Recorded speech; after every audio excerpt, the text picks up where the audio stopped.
بسم اللہ الرحمن الرحیم۔ حدیث نبی صلی اللہ علیہ وآلہ وسلم۔ رسول اللہ صلی اللہ علیہ وآلہ وسلم نے فرمایا، اللہ تعالیٰ نے تمہارے لیے ایک ایسی نماز کا اضافہ کیا ہے جو تمہارے لیے سرخ اونٹوں سے بہتر ہے، وہ وتر ہے۔ اللہ نے اس کا وقت تمہارے لیے نماز عشاء سے لے کر فجر کے طلوع ہونے تک رکھا ہے۔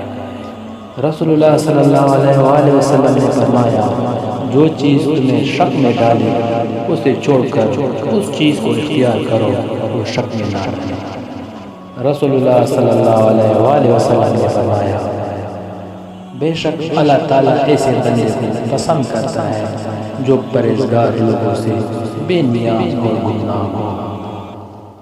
رسول اللہ صلی اللہ علیہ وآلہ وسلم نے فرمایا، جو شخص اپنے بستر پر پاک و صاف ہو کر سونے کے لیے جائے اور اللہ کا ذکر کرتے ہوئے اسے نیند آ جائے تو رات کے کسی لمحے میں بھی بیدار ہو کر وہ دنیا اور آخرت کی جو کوئی بھی بھلائی اللہ سے مانگے گا، اللہ اسے وہ چیز ضرور عطا کرے گا۔ عمر بن خطاب، آپ صلی اللہ علیہ وآلہ وسلم نے فرمایا کہ عمر تم سے شیطان بھی ڈرتا ہے۔ اگر میرے بعد کوئی نبی ہوتا تو عمر بن خطاب ہوتے۔ رسول اللہ صلی اللہ علیہ وآلہ وسلم نے فرمایا، صرف نیکی ہی عمر میں اضافے کا باعث ہوتی ہے اور تقدیر کو محض دعا ہی ٹالتی ہے۔ بلا شبہ انسان کو بعض اوقات ایک گناہ کے ارتکاب کی وجہ سے رزق سے محروم کر دیا جاتا ہے۔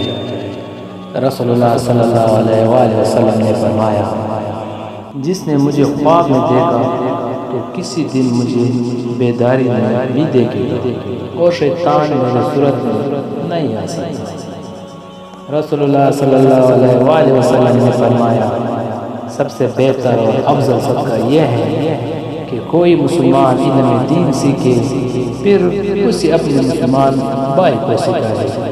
حدیث نبی صلی اللہ علیہ وآلہ وسلم، نبی کریم صلی اللہ علیہ وآلہ وسلم نے دجال کے بارے میں فرمایا کہ اس کے ساتھ پانی اور آگ ہوں گی اور اس کی آگ ٹھنڈا پانی ہوگی اور پانی آگ ہوگا۔ فرمان مصطفیٰ صلی اللہ علیہ وآلہ وسلم، تین چیزیں ہلاکت میں ڈالنے والی ہیں۔ نمبر 1 بغل جس کی پیروی کی جائے، نمبر 2 نفسانی خواہش جس کی اطاعت کی جائے، نمبر 3 انسان کا خود کو اچھا جانا۔ ویڈیو پسند آئے تو لائک کریں۔ Thanks for watching.